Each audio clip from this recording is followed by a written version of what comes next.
এটা হচ্ছে analytics option. এইখান থেকে আমরা আমাদের ফুল রিপোর্টগুলো দেখতে পারবো। এটা হচ্ছে আমার প্রোডাক্ট রিপোর্ট, আমি কোন প্রোডাক্টগুলো আমার কত তারিখ থেকে কত তারিখ পর্যন্ত কোন অর্ডারগুলো হয়েছে, এটা আমরা আমাদের এখানে কিছু ডেমো ডাটা অ্যাড করা আছে।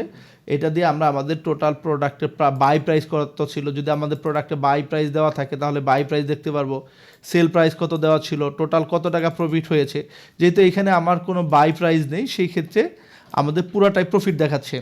এটা যদি আমরা স্টক ম্যানেজ করি তাহলে স্টক ওইখান থেকে যে বাই প্রাইসটা আছে সেটা আসবে, আর যদি স্টক না ম্যানেজ করি তাহলে প্রোডাক্টের মধ্যে যে ডিফল্ট বাই প্রাইস দিয়েছিলাম সেই জায়গা থেকে আসবে।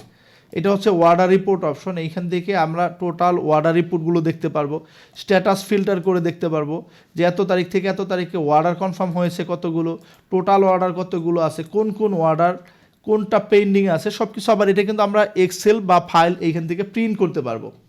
তারপর অর্ডার অ্যানালিটিক্স, এইখান থেকে আমরা অর্ডার রিপোর্ট করলে ইউনিক গ্রাফ আকারে দেখতে পারবো।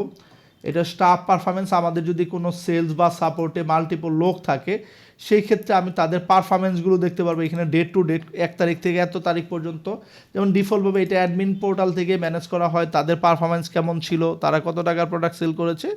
এটা আপনারা এখান থেকে ইজিলি তাদেরকে রেকিং বা যদি তাদেরকে বোনাসের প্রয়োজন হয় তাদেরকে দিতে পারবেন। ধরেন তার স্কোর কত, 98% সে অর্ডার কনফার্ম করেছে, ঠিক আছে। এখানে আবার স্ট্যাটাস দিয়েও আপনি এখানে ফিল্টার করতে পারবেন। আচ্ছা, তো ইনভেন্টরি রিপোর্ট, আমরা যে ইনভেন্টরিগুলো অ্যাড করলাম সেটা কিন্তু আবার আমরা এখান থেকে রিপোর্ট আকারে দেখতে পারবো।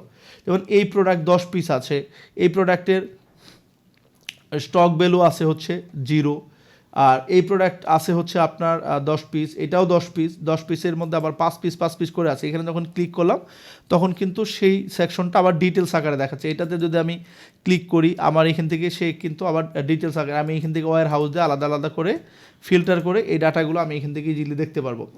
এইটা হচ্ছে ভিজিটের সেশন, আপনার যে ওয়েবসাইটে যে ভিজিটগুলো ভিজিট করছে সে কোন পেজ থেকে ঢুকতেছে ওয়েবসাইট এবং কোন পেজে গিয়ে বের হচ্ছে, কোন পেজে ছিল, সে পেইড কাস্টমার কিনা নাকি সে অর্গানিক কাস্টমার, তাহলে আপনি ইজিলি এই কাস্টমারদেরকে দেখতে পারবেন আর কি। এখানে ফিল্টার দিয়ে সে অ্যাভারেজ কত সময় ছিল আপনার ওয়েবসাইটে, অ্যাভারেজ যদি ধরেন সারাদিন 100 জন ভিজিট করেছে, কেউ ছিল 5 মিনিট, কেউ ছিল 10 মিনিট, কেউ ছিল 1 মিনিট, অ্যাভারেজ সবগুলো ভিজিটর দিয়ে আপনার কতজন লোক এখানে অ্যাক্টিভ ছিল, কত মিনিট, অ্যাভারেজ মিনিটটা দেখতে পারবেন। যদিও এই ফিচারটা আমাদের নতুন অ্যাড হয়েছে, এইটা আপনি নতুন অ্যাড হয়েছে, এখান থেকে ইজিলি দেখতে পারেন কোন কোন কাস্টমার অর্ডার কনফার্ম করেছে। যদি আমি কনভার্টে ক্লিক করি, এই কাস্টমারগুলো সবাই অর্ডার কনফার্ম করেছে, মানে তাদের অর্ডারগুলো আমাদের কনফার্ম হয়েছে। বা আমরা এখান থেকে এই যে পার্সেস যদি ইভেন্ট ফিল্টার করি, তারা সবাই আমাদের থেকে অর্ডারগুলো পারচেস করেছে, প্রোডাক্ট পারচেস করেছে। আচ্ছা, আরটি হচ্ছে লিড ম্যানেজমেন্ট। এই যে লিড ম্যানেজমেন্টটা আমাদের এখানে আছে, এই লিড ম্যানেজমেন্টের মাধ্যমে আপনি আপনার ফুল ওয়েবসাইটের লিডগুলো ম্যানেজ করতে পারবেন। এই ধরেন অনেক সময় কি হয়, যারা আমরা সার্ভিস রিলেটেড বিজনেস করি অথবা কল সেন্টার যাদের থাকে, বিভিন্ন কাস্টমারদেরকে ম্যানুয়ালি কল দেওয়ার প্রয়োজন হয়, তাহলে কিন্তু আপনি তাদের লিডগুলো ইজিলি আপনি এখান থেকে ম্যানেজ করতে পারবেন। ধরেন এটা হচ্ছে লিড ম্যানেজমেন্ট, এইখানে যখন আপনি ড্যাশবোর্ডটা দেখতে পারবেন, যদিও এই ফিচারটাও আমাদের নতুন অ্যাড করা হয়েছে।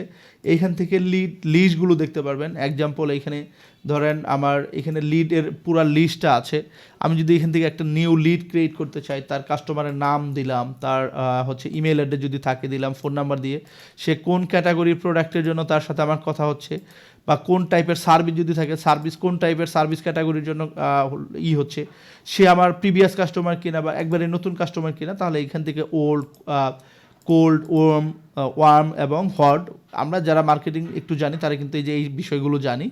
আর এটা হচ্ছে সে কি ফেসবুক থেকে কাস্টমারটা আসছে নাকি কারো রেফারেন্সে আসছে নাকি হোয়াটসঅ্যাপ থেকে আসছে, এটা বা অথবা ওয়েবসাইট থেকে আসছে, এই ডিটেলসগুলো কিন্তু আমরা এখান থেকে অ্যাড করতে পারবো। ইভেন আমরা এখান থেকে অ্যাড করতে পারবো কি সে কোন প্রোডাক্টের জন্য আসছে, আমরা কিন্তু ওই প্রোডাক্টের সেকশনটাও এখান থেকে অ্যাড করে তার লিড ক্রিয়েট করতে পারবো। এই লিড ক্রিয়েট করার পরে আমাদের কি হয় যে তার এই যে কাস্টমারটা আছে, এই লিডটা আমরা যখন ক্রিয়েট করলাম, ক্রিয়েট করার পরে হয় কি তাকে আবার ফলো আপ দেওয়ার প্রয়োজন হয়।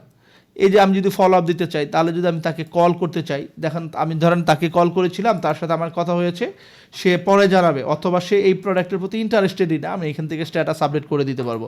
তাহলে এইগুলো আবার হিস্টোরি আকারে, যদি তার সাথে আবার মিটিং থাকে, যারা সার্ভিস নিয়ে বিজনেস করে তাদের জন্য কিন্তু মিটিং কল করা, অথবা যারা একটু বড় টাইপের প্রোডাক্ট নিয়ে কল কথা বলি, তারা হয়তো বা তাদেরকে জুম মিটিংয়ের মাধ্যমে বা বিভিন্ন মাধ্যমে বা ভিডিও কলের মাধ্যমে তাদেরকে আবার প্রোডাক্টগুলো দেখাতে হয়, অথবা শিডিউল দেওয়া থাকতে পারে যে সে 20 তারিখে বা 10 তারিখে অফিসে আসবে।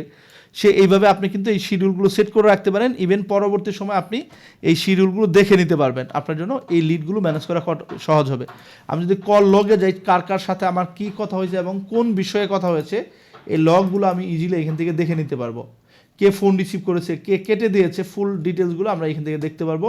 এখানে শিডিউল, যদি কোনো কারোর সাথে শিডিউল দেওয়া থাকে, যেমন এইটা 23 তারিখের একটা শিডিউল, 23 ফেব্রুয়ারির একটা শিডিউল দেওয়া আছে, এইখানে আপনার এই শিডিউলগুলো আপনি এখান থেকে ইজিলি দেখতে পারবেন। এইটাই হচ্ছে টোটালি লিড ম্যানেজমেন্টের সিস্টেম। যারা আপনারা এই লিডগুলো ম্যানেজ করতে চান, আপনারা কিন্তু আমাদের এই প্ল্যাটফর্মটা ব্যবহার করেই এই লিডগুলো ম্যানেজ করতে পারবেন।